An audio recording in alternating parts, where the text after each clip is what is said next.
Haleluya, shalom Bapak Ibu saudara terkasih dalam Tuhan. Shalom. Kami juga menyambut Bapak Ibu yang menyaksikan secara live streaming. Sebab kita percaya Bapak Ibu, sebagaimanapun kondisi kita pada pagi hari ini, kita menyatakan Allah kita Allah yang baik, amin. Mungkin pada saat ini kita mungkin dalam situasi yang tidak baik, tapi percayalah kita punya Allah Immanuel, Tuhan yang selalu beserta dengan kita, amin. Mari Bapak Ibu kita mau tundukkan kepala kita bersatu hati, kita berdoa bersama.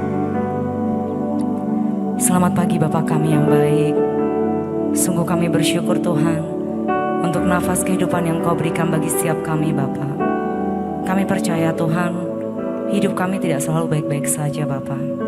Tapi kami percaya, kami berpegang pada Allah kami yang tangguh, pada Allah Immanuel.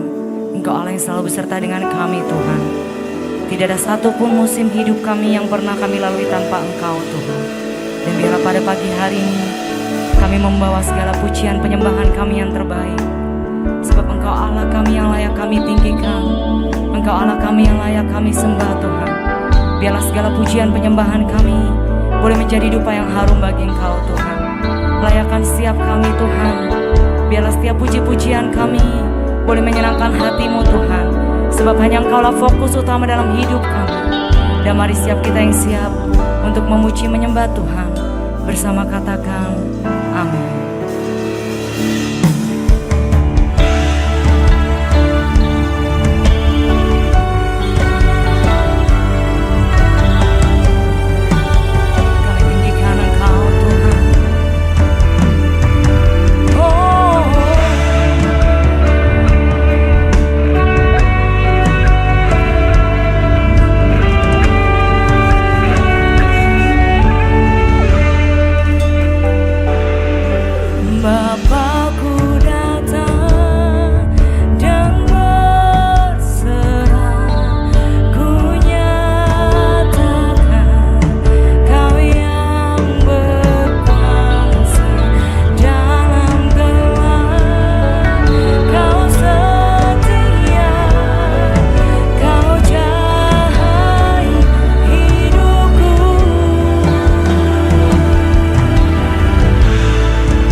Bolehkah kita berikan tepuk tangan untuk Tuhan kita yang ajaib. Engkau Allah Immanuel Tuhan. Mari bersama-sama. Bapa-Ku datang untuk menyembah. Ku nyatakan Kau yang bertata dalam lemah. Kau sempurna, Kau cahaya bagiku. Oh, Kau kuatkan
Kami mau lupakan setiap masalah kami Tuhan.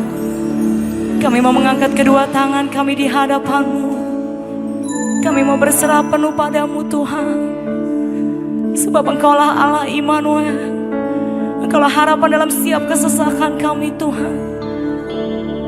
Bolehkah Bapak Ibu sambil mengangkat kedua tanganmu di hadapan Tuhan? Mari serukan namanya. Yes Lord.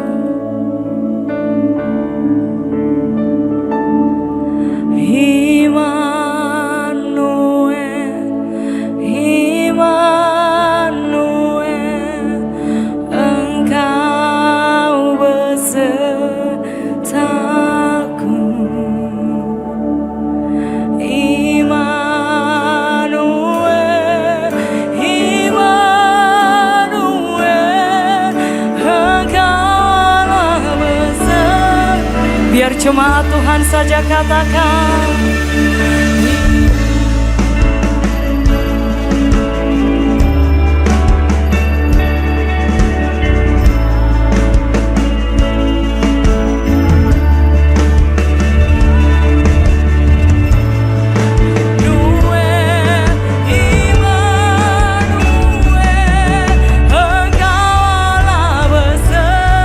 Mari bersama-sama. Immanuel.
beserta dengan setiap kami Bapa. Biar pagi hari ini Kau disukakan atas setiap pujian penyembahan kami. Sebab kepada siapa kami berpegang selain daripada Engkau Tuhan. Engkau baik, Engkau teramat baik. Kami bawa sembah kami di hadapan tatamu.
percaya Bapa, Engkau hadir di tengah-tengah kami pada pagi hari ini Bapa. Kami rasakan hadirat-Mu Bapa. Saatnya kami mau bersama-sama bersuka cita dan bersorak-sorai hanya bagi nama-Mu. Mari setiap kita yang siap sama-sama katakan amin. Haleluya, berikan tepuk tangan terbaik kita untuk Tuhan. Saya percaya setiap kita yang hadir pada pagi hari ini kita merasakan kasih setia Tuhan, amin. Amin. Mari yang siap untuk bersuka cita sama Tuhan sama-sama katakan haleluya. Haleluya.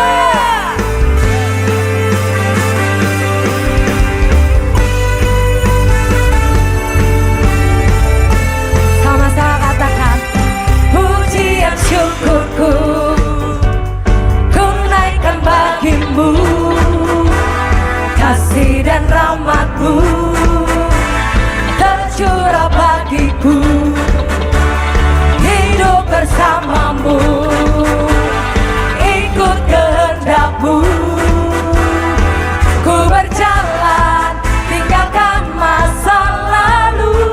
Katakan kasih-Mu, kasih-Mu yang terbesar, kasih-Mu segala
kita percaya bahwa Allah kita tak tertandingi, amin. Amin. Baik bumi surga menyatakan bahwa dia Allah yang tak tertandingi. Yes. Yang percaya boleh sorakan.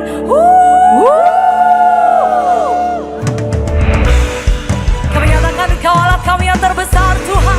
Tiada satu pun yang mampu menandingi Engkau. Amin. Haleluya.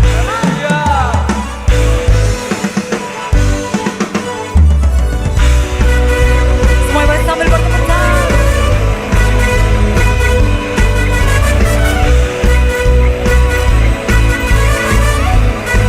Mari yang percaya sama-sama katakan. Pada siapa kau bandingkan perbuatannya yang heran? Katakan apa Bapak Ibu? Tak ada. Kerajaannya yang terbesar tak akan tergoyahkan. Semua musuh pun gemetar mendengar nama-Mu Tuhan. Sorak kemenangan. 1, 2, 3, let's go. Sungguh tak tertandingi. Tiada istana denganmu. Tak ada yang setara denganmu. Hanya Yesus Tuhanlah yang terhebat. Jauh melebihi dari penguasa di dunia. Kerajaanmu kekal. Kerajaanmu kekal di bumi dan di surga Tuhan. Pada siapa kau bandingkan perbuatannya yang heran? Bersama-sama katakan. Tak ada kerajaannya yang terbesar tak akan tergoyahkan. Semua musuh pun gemetar mendengar nama-Mu Tuhan. Sorak kemenangan. Sungguh tak tertandingi. Amin. Tak ada yang setara denganmu. Hanya Yesus Tuhanlah yang terhebat. Jauh melebihi dari penguasa di dunia. Kerajaanmu kekal.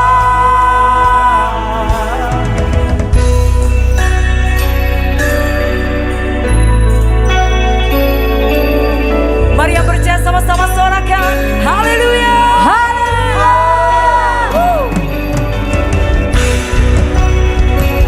Biar kami nyatakan ketinggian-Mu Tuhan. Engkaulah kami yang maha tinggi. Kerajaan-Mu kekal. Engkaulah kami yang tak tertandingi. Jesus, Jesus, Jesus, Jesus, Jesus, Jesus, Jesus, Jesus, Jesus, Jesus, Jesus, Jesus, Jesus, Jesus. Mari lebih lagi katakan. Jesus, Jesus, Jesus, Jesus, Jesus, Jesus, Jesus, Jesus.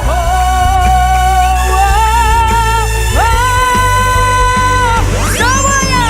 Sungguh tak tertandingi.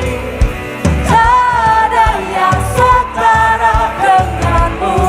Hanya Yesus Tuhanlah yang terhebat. Jauh melebihi dari penguasa di dunia. Kerajaanmu kekal. Sungguh tak tertandingi. Tiada istana denganmu. Tak ada yang setara denganmu. Hanya Yesus Tuhanlah yang terhebat. Jauh melebihi dari penguasa di dunia. Kerajaanmu kekal.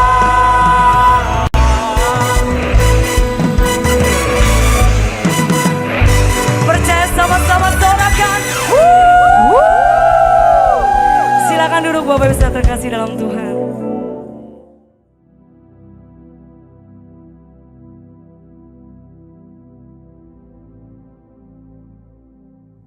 Shalom semuanya. Alkitab berkata, Yesus mati karena dosa-dosa kita. Dia dikuburkan, tetapi pada hari yang ketiga dia dibangkitkan. Setelah itu selama 40 hari sebelum naik ke sorga, Tuhan Yesus menampakkan diri kepada lebih dari 500 murid-muridnya untuk membuktikan bahwa dia hidup. Selain itu, dia juga menghibur, menguatkan, memulihkan, dan memberkati murid-muridnya. Dengan disaksikan oleh murid-muridnya, Tuhan Yesus naik ke sorga, duduk di sebelah kanan Allah Bapa. Tuhan Yesus berjanji, dia akan datang kembali untuk menjemput kita murid-muridnya, supaya di tempat di mana dia berada, kita pun berada. Haleluya. Pada waktu Tuhan Yesus ditanya oleh murid-muridnya tentang tanda kedatangannya dan tanda kesudahan dunia ini, Tuhan Yesus menjawab yang salah satunya terdapat dalam Matius 24 dan 14 yang berkata, dan Injil kerajaan ini akan diberitakan di seluruh dunia menjadi kesaksian bagi semua bangsa. Sesudah itu barulah tiba kesudahannya. Dengan perkataan lain, kalau amanat agung selesai, maka Tuhan Yesus akan datang kembali. Tuhan Yesus pasti datang kembali. Yang percaya katakan amin. Karena itu, dia memberikan amanat agung kepada kita, yaitu agar kita pergi dan menjadikan semua bangsa itu murid Tuhan Yesus. Hal ini juga berarti akan terjadi penuaian jiwa besar-besaran sebelum Tuhan Yesus datang kembali. Sekarang kita akan melihat bagaimana proses untuk menyelesaikan amanat agung atau proses penuaian jiwa yang terbesar dan yang terakhir sebelum Tuhan Yesus datang kembali. Untuk menyelesaikan amanat agung tidak bisa dengan kekuatan sendiri. Karena itu pesan terakhir Tuhan Yesus sebelum naik ke sorga kepada murid-muridnya, yang juga berarti kepada kita semua, dalam Kisah Para Rasul 1 ayat 8. Tetapi kamu akan menerima kuasa kalau Roh Kudus turun ke atas kamu. Dan kamu akan menjadi saksiku di Yerusalem dan di seluruh Yudea dan Samaria dan sampai ke ujung bumi. Jadi untuk menyelesaikan amanat agung, kita harus menerima kuasa dari Roh Kudus yang turun ke atas kita. Setelah itu, dengan disaksikan para murid, Tuhan Yesus naik ke sorga. Setelah Tuhan Yesus naik ke sorga, 120 murid Tuhan Yesus berkumpul di kamar loteng Yerusalem. Mereka melakukan ini karena Tuhan Yesus memerintahkan agar mereka tidak meninggalkan kota Yerusalem sebelum diperlengkapi dengan kekuasaan dari tempat tinggi. Tuhan Yesus berkata, sebab Yohanes membaptis dengan air, tetapi tidak lama lagi kamu akan dibaptis dengan Roh Kudus. Apa yang dilakukan 120 murid di kamar loteng? Alkitab berkata bahwa mereka semua bertekun dengan sehati dalam doa bersama-sama. Artinya mereka berdoa, memuji, dan menyembah Tuhan dalam unity siang dan malam. Ini adalah prinsip restorasi Pondok Daud. Ini adalah prinsip menara doa. Setelah 10 hari mereka melakukan hal ini, maka pada hari raya Pentakosta, tiba-tiba turunlah dari langit suatu bunyi seperti tiupan angin keras yang memenuhi seluruh rumah di mana mereka duduk. Dan tampaklah lidah-lidah seperti nyala api yang bertebaran dan hinggap pada mereka masing-masing. Maka penuhlah mereka dengan Roh Kudus. Lalu mereka mulai berkata-kata dalam bahasa-bahasa lain seperti yang diberikan oleh Roh Kudus itu kepada mereka untuk mengatakannya. Itu adalah bahasa roh.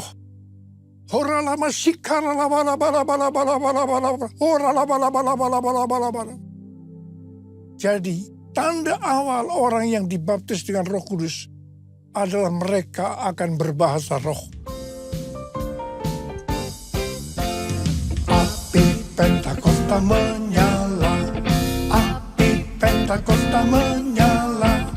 Api, api, api, api, api, api Pentakosta ketiga. Api Pentakosta ketiga. Api Pentakosta ketiga. Apa yang terjadi setelah murid-murid Tuhan Yesus dipenuhi dengan Roh Kudus? Hal yang pertama, Petrus berkhotbah sekitar 5 menit dan kira-kira 3.000 orang bertobat dan dibaptis. Wow!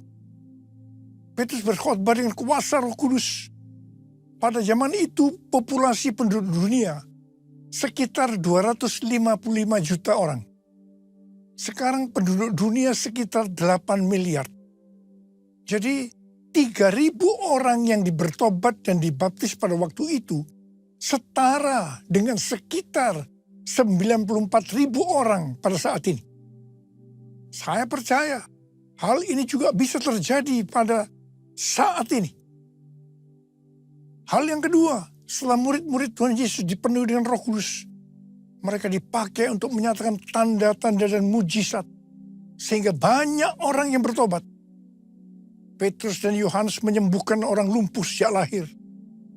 Bayangan Petrus bisa menyembuhkan orang sakit. Sapu tangan atau kain yang pernah dipakai Paulus, jika diletakkan pada orang sakit atau dirasuk setan, maka orang itu akan sembuh.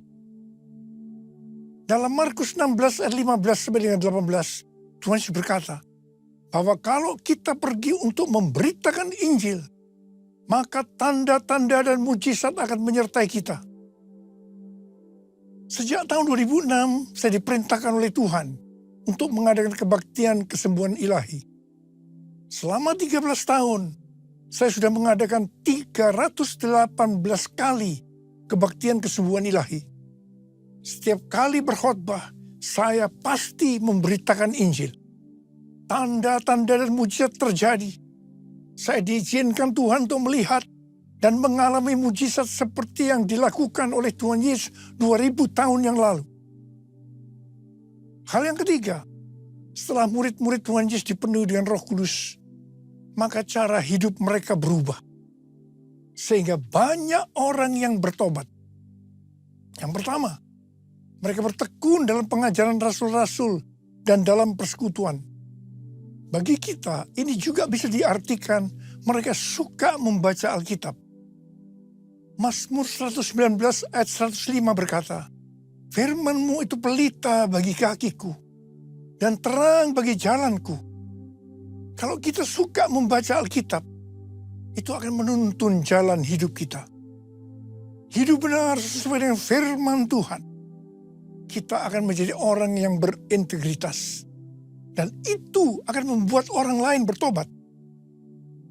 Yang kedua, perubahan cara hidup yang membuat banyak orang bertobat adalah mereka selalu berkumpul, memecahkan roti dan berdoa.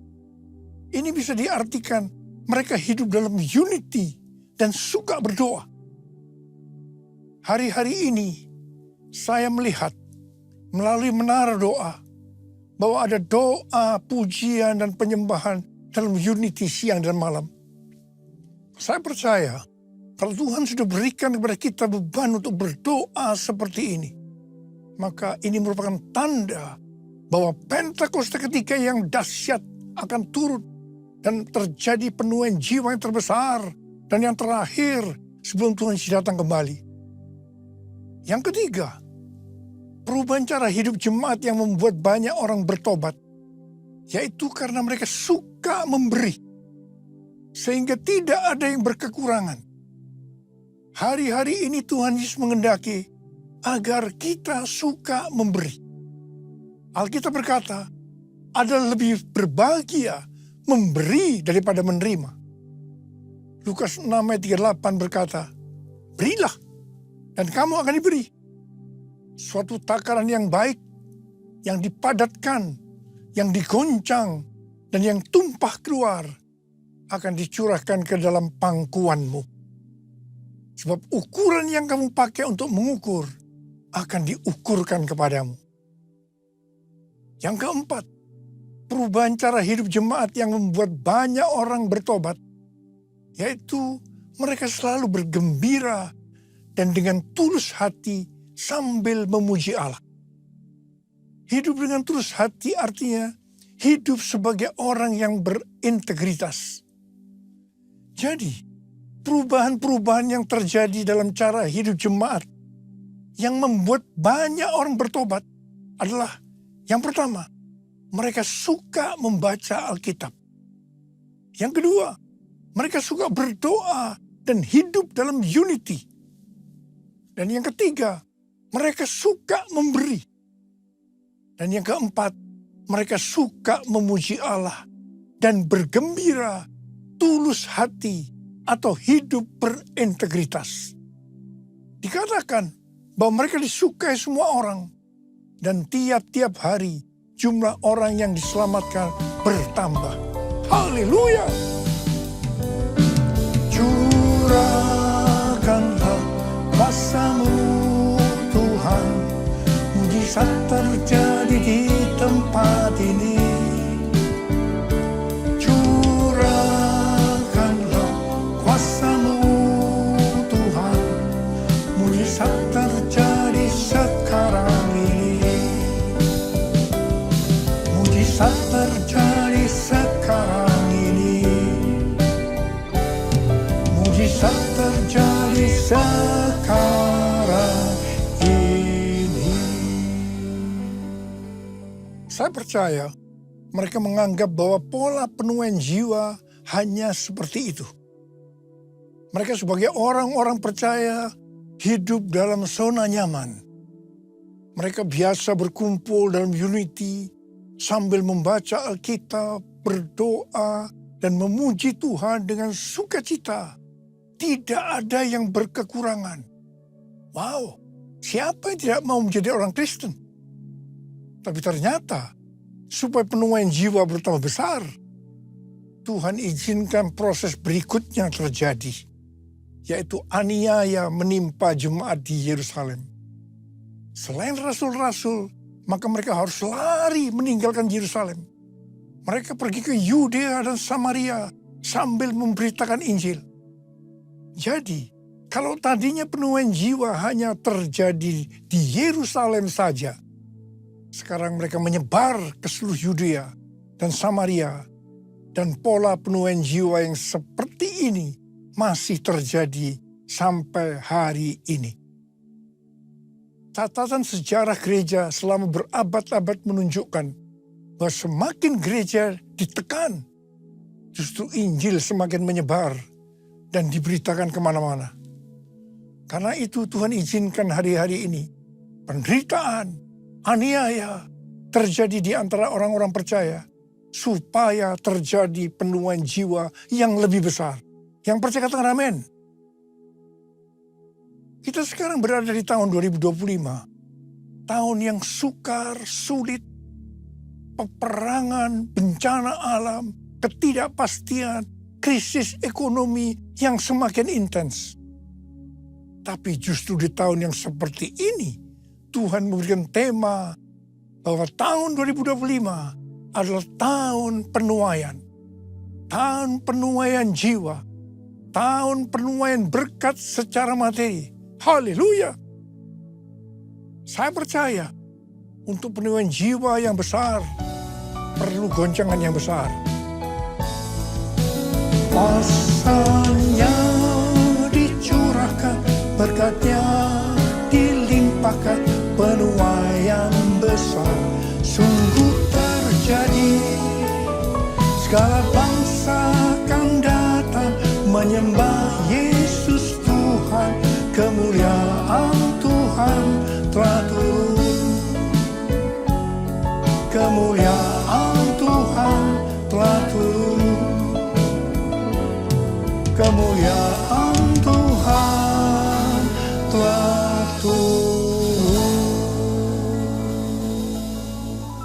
Ternyata pola penuaian yang terjadi di atas belum menyelesaikan rencana Tuhan. Karena selain penuaian jiwa harus terjadi di Yerusalem, seluruh Yudea dan Samaria, tetapi juga harus sampai ke ujung bumi. Tuhan mempunyai cara untuk membuat penuaian jiwa itu sampai ke ujung bumi. Yaitu dengan terjadinya perubahan paradigma dalam pelayanan. Selama ini pengertian tentang keselamatan hanya untuk orang Yahudi saja. Tetapi melalui peristiwa Kornelius, di mana Petrus diutus oleh Tuhan untuk mendatangi Kornelius yang bukan orang Yahudi, untuk memberitakan jalan keselamatan. Akhirnya mereka mengerti bahwa ternyata keselamatan bukan hanya untuk orang-orang Yahudi saja, tetapi untuk semua bangsa. Dan ini mengakibatkan terjadinya penuaian jiwa besar-besaran. Haleluya! Jadi mereka tidak hanya mengabarkan Injil di Yerusalem, Yudea dan Samaria saja. Tetapi sekarang mereka, termasuk kita juga, pergi ke seluruh dunia. Proses perubahan paradigma dalam pelayanan itu tidak mudah. Petrus harus diyakinkan oleh Tuhan. Kalau Tuhan berkata halal, jangan kamu berkata haram. Orang-orang yang bukan Yahudi adalah haram di mata orang Yahudi. Proses itu masih terus berlanjut untuk memberikan pengertian kepada orang-orang Yahudi, golongan bersunat dan juga orang-orang Farisi yang sudah bertobat, di mana mereka berpendapat bahwa orang yang bukan Yahudi yang percaya kepada Tuhan Yesus harus disunat dan diwajibkan mengikuti hukum-hukum Musa. Tetapi melalui sidang di Yerusalem, akhirnya mereka mengerti dan bisa menerima bahwa keselamatan bukan hanya untuk orang-orang Yahudi saja, tetapi untuk semua bangsa, termasuk bangsa Indonesia. Katakan amin. Di dalam pelayanan saya termasuk salah seorang yang dipakai oleh Tuhan untuk melakukan paradigma yang baru dalam pelayanan, untuk menyelesaikan amanat agung. Sebagai contoh, yang pertama tentang membuka gereja baru. Yang kedua, cara ibadah dengan doa, pujian, dan penyembahan, termasuk bahasa roh untuk memuji dan menyembah Tuhan. Yang ketiga, tempat ibadah yang dilakukan bukan di gedung gereja. Yang keempat, juga mengenai Pentakosta ketiga. Semua itu selalu diawali dengan pro dan kontra. Sama dengan yang terjadi pada waktu zaman kisah para rasul tadi. Kita juga melihat bahwa dengan media online, terlepas dari kebaikan, keburukannya, pro dan kontra, tidak bisa dipungkiri. Dengan media online terjadi percepatan dalam penyelesaian amanat agung. Kita harus memperhatikan tahun 2033. Sebenarnya tahun 2033 adalah peringatan 2000 tahun. Kematian, kebangkitan, kenaikan Tuhan Yesus ke sorga, juga peringatan 2000 tahun pencurahan Roh Kudus, yang berarti peringatan hari ulang tahun gereja yang ke-2000. Peringatan 2000 tahun dimulainya amanat agung. Tetapi hari-hari ini banyak organisasi-organisasi Kristen, aliran-aliran kekristenan yang mendapatkan hal yang sama, yaitu target untuk menyelesaikan amanat agung adalah tahun 2033. Sesuai dengan Matius 24 ayat 14 yang berkata, dan Injil Kerajaan ini akan diberitakan di seluruh dunia, menjadi kesaksian bagi semua bangsa. Sesudah itu barulah tiba kesudahannya. Maka apabila Injil Kerajaan sudah diberitakan di seluruh dunia, menjadi kesaksian bagi semua bangsa. Atau dengan kata lain, apabila amanat agung selesai, baru setelah itu, waktunya tidak ada yang tahu, Tuhan Yesus datang kembali. Pesan yang kuat hari-hari ini adalah kedatangan Tuhan Yesus sudah sangat-sangat dekat. Mari persiapkan diri kita untuk menyambut kedatangannya. Mari katakan bersama saya, Hosana.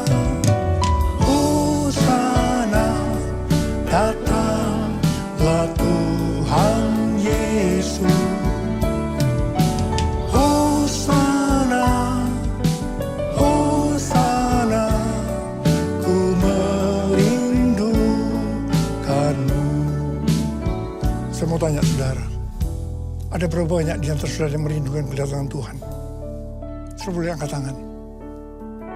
Saudara, saya percaya orang yang merindukan kedatangan Tuhan, hidupnya tidak akan sama dengan sebelumnya. Dia akan sungguh-sungguh, dia akan hidup lebih intim dengan Tuhan. Dan ini yang dikehendaki oleh Tuhan hari-hari ini. Kita harus seperti yang berdoa, dan tiap hari berdoa. Saya lakukan juga, Maranatha, datanglah Tuhan Yesus. Maranatha, datanglah Tuhan Yesus. Angkat tangan kita, katakan sekali lagi, Hosana, Hosana, datanglah Tuhan Yesus. Hosana, Hosana, ku merindukanmu, ku merindukanmu, ku merindukanmu.